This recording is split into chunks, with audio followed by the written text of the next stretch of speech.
나라를 쑥대밭으로 만들고 잘도 휴가를 가고 싶었나 봅니다.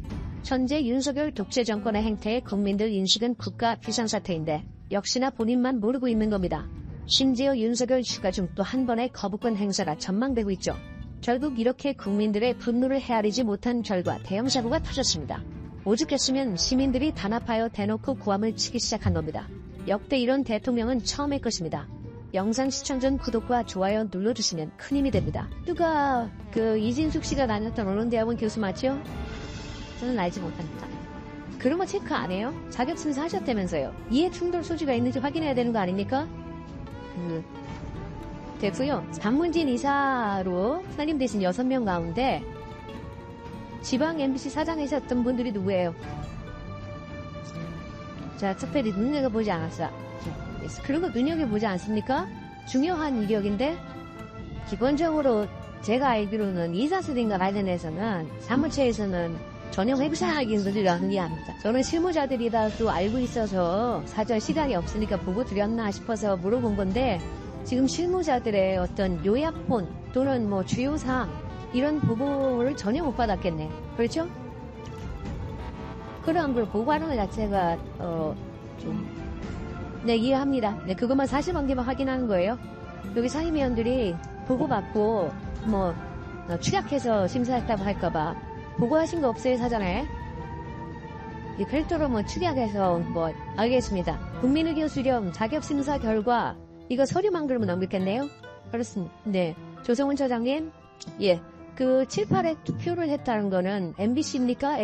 KBS입니까? 둘 다 그렇게 했습니다. 둘 다? 예. 둘 다 각각 7, 8회씩 투표를 했어요? 그게 7, 8회 가까이 했던 걸로 기억납니다. 각각. 예, 각각. 투표하는데 소요된 시각은 어느 정도입니까? 한번 1대1이 나오면 좀 쉬었다 하고 그래요? 그냥 계속 진행했던 걸로 기억합니다. 1대1인데 조율과정 없이 계속 또 투표가 나올 때까지 그렇게 진행이 있었습니다. 교황 선출하는 것도 아니고 어제 박문진 이사로 선출된 임무영 이사는 이진숙 방통위원장의 법률 대리인입니다. 요거까지만 오늘 말씀드리고 이어서 청문회에서 구체적인 사항들을 말씀드리겠습니다. 정말 코미디 그 자체입니다. 이게 나라입니까? 결국 방송 장악을 위해 이진숙, 김태규 둘이서만 지칠 때까지 투표했다는 거고 이러니 나라가 쑥대밭이 됐다는 얘기가 나오는 겁니다. 이 와중에 윤석열은 휴가 중 국회를 통과한 방송사법과 민생회복지원금법 등의 거부권을 행사할 거란 전망이 나오며 더욱 국민들의 분노는 커지고 있습니다. 최민석 대변인은 브리핑에서 일 좀 하자는 국회 입법에 싫다고 소리 지르고 놀러가는 금쪽이 대통령을 보면서 국민은 어지러움을 느낀다고 말했습니다. 이어 대한민국의 정치, 경제, 사회 모든 영역을 쑥대밭으로 만들어놓고 휴가를 떠나겠다는 윤 대통령의 뒷모습에 국민 분노는 더 커질 것을 엄중히 경고한다고 지적했습니다. 윤석열은 오는 5일부터 여름휴가 일정에 돌입하고 휴가 기간에 지역 전통시장을 방문하는 등 민생 행보에 나설 전망이라고 하는데요. 대통령실 관계자는 윤 대통령의 휴가 일정이 5일 월요일부터 시작된다면서 군시설을 방문하고 지역의 시장 가게들을 둘러 내수 진작을 위한 행보에 나설 수 있다고 말했습니다. 또한 윤석열은 지난달 30일 국무회의를 주재한 자리에서도 국무위원들의 휴가 사용을 독려했다고 합니다. 이 자리에서 윤석열은 여름휴가 관련 바쁜 일상에서 잠시 벗어나 활력을 재충전하는 소중한 시간이면서 지역 경제의 활기가 살아나는 좋은 기회라며 전국의 각 지역은 방문객을 맞이하기 위해 만반의 준비를 하고 있다고 설명했습니다. 윤석열은 국무위원 여러분부터 지역 경제 활성화에 힘써주시고 각 부처 공직자들이 앞장설 수 있도록 독려해 주기 바란다며 저도 지역과 내수를 살리는데 더욱 관심을 기울여 노력하겠다고 덧붙였습니다. 윤석열은 지난해 휴가 중에도 지역 전통시장을 방문했는데요. 하지만 현재 시민들의 반응이 심상치가 않습니다. 그도 그럴 것이 이번에는 윤석열이 나라를 쑥대밭으로 만들어 놓은 것을 모두가 목도했고 보수 지지층 일부도 돌아서고 있는 상황에서 우리 지역으로 오기만 해라. 다같이 윤석열 타도를 외치며 쫓아낼 것이라는 실제 전통시장 관계자들의 반응이 쏟아지고 있는 것입니다. 심지어는 전통시장 관계자들 뿐만 아니라 다른 업종에 종사하고 있는 국민들도 지역과 내수를 살린다고 하는데 제발 우리 지역에 올 생각하지 마라. 후립을 당하는 역대 최초의 대통령이 될 것이라는 반응을 보이며 싸늘한 시각을 보냈습니다. 윤석열은 국무위원들도 휴가 줄이지 말고 모두 다 가라. 휴가 잘 쓰는 것도 직무라고 말하고 있는데 정작 이를 받아들이는 국민들 생각은 180도 다른 겁니다. 나라를 쑥대밭으로 만들어 놓았으니 당연한 결과겠죠. 국민들이 분노하고 있는 이유는 비단 이진숙 때문만이 아닙니다. 영상 보겠습니다. 맞습니까? 거기다 공무원 맞습니까? 예. 검사들에게도 정치적 중립 의무가 있나요? 공무원. 정치적 중립 의무가 있냐고. 예. 네. 아까 보니까 저 댓글 보고 정말 놀랐어요. 우리 이상민 의원님이 말씀 주신 것 보니까 그게 정치적 중립 의무를 지키는 거라고 보십니까? 다 못하시겠죠. 자, 특정 정당이나 특정 정치인에 대해서 적기심을 표시하거나 우호적인 발언을 하는 걸 정치적 중립 의무를 위반한다고 볼 수 있습니까? 내용은 다 빠시 봐야 될 것 같습니다. 네. 대접 제대로 다 못하시겠죠. 진혜원 검사에 대해서 기소된 거 알고 계시죠? 진혜원 검사가 SNS에 윤석열 대통령의 부인 김건희 여사에 대해서 줄리라고 표현했다라고 해서 기소해서 징역 1년 그리고 또 정보통신망법으로 징역 6개월, 1년 6개월을 구형했어요. 이 정도 사안에 징역 1년 6개월 구형했으면 아까 검사부터 댓글들은 징역 3년을 구형해도 모자랄 것 같아요. 장관이시니까 돌아가서 감찰하셔야 됩니다. 하시겠습니까? 내용은 살펴보고 있습니다. 살펴보시고 법사위에 보고하십시오. 계속 추적해서 묻겠습니다. 자, 그리고 우리 법무장관이 아까 우리 법무보고할 때 이렇게 얘기하셨어요.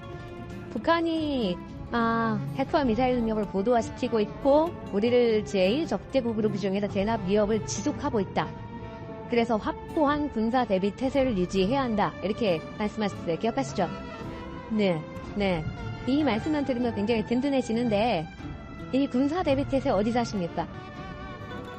네, 다시 말씀. 군사 대비 태세를 어디서 하시냐고요? 군사 대비 태세. 국방부의 꿈이야. 장관님은 어디서 군사 대비 태세 하세요? 집무실에서 하시나요? 제가 집무실뿐만 아니라 생각입니다. 예, 제가 있는 저기 임성근 사단장은 북한이 미사일 도발하니까 대기태세 체력 단련을 골프장에서 했습니다. 알고 계세요?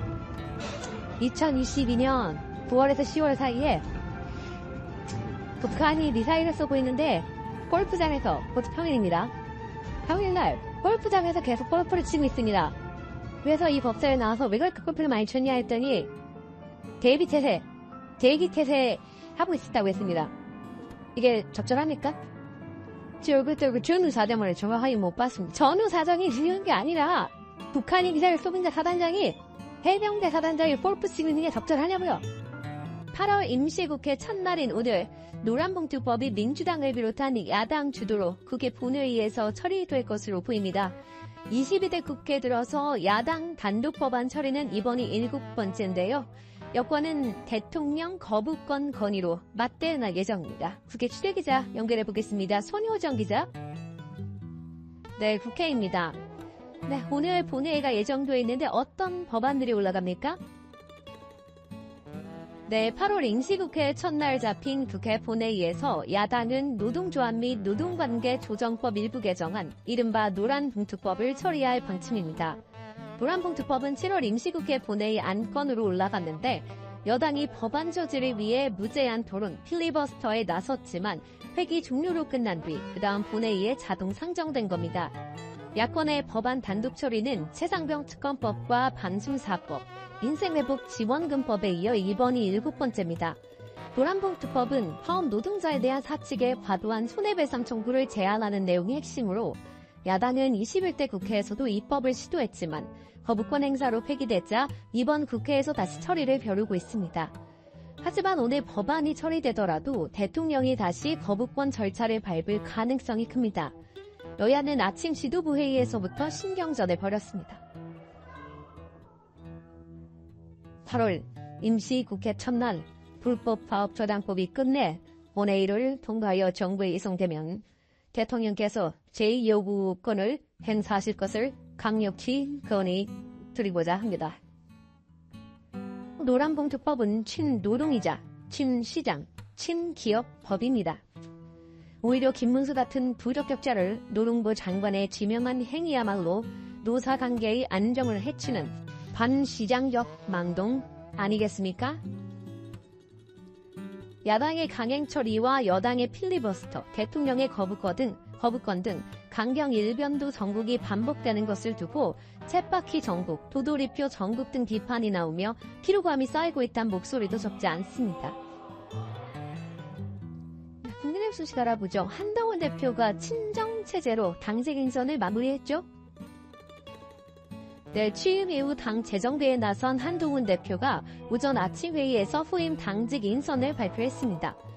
지명직 최고위원은 김종엽 전 조직부총장이 지명됐고 전략기획부총장과 조직부총장엔 전당대회 캠프 총괄 상황실장을 맡았던 신지호 전 의원과 정성국 의원이 각각 임명됐습니다.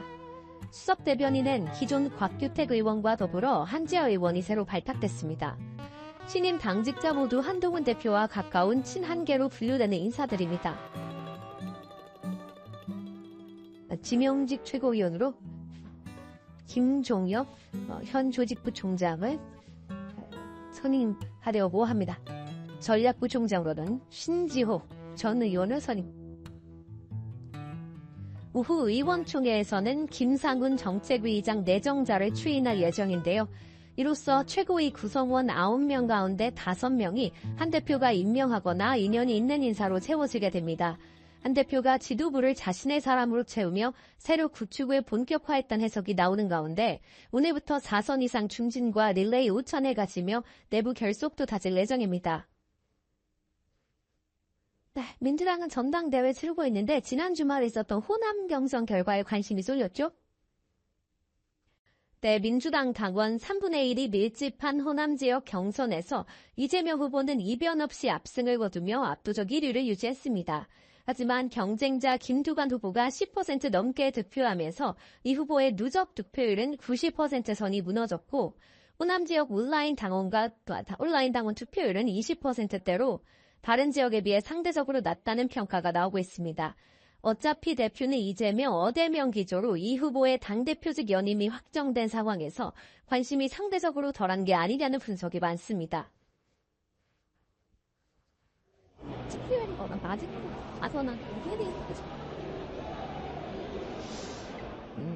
지역마다 높은 지역도 있고 낮은 지역도 있고 후보들에 따라서 여러 가지 특성들이 있는 것 같습니다. 지도부도 호남 당원 투표율이 그렇게 높지 않다고 보고 있지만 ARS 투표까지 반영된 최종 투표율을 지켜보겠다고 설명했습니다.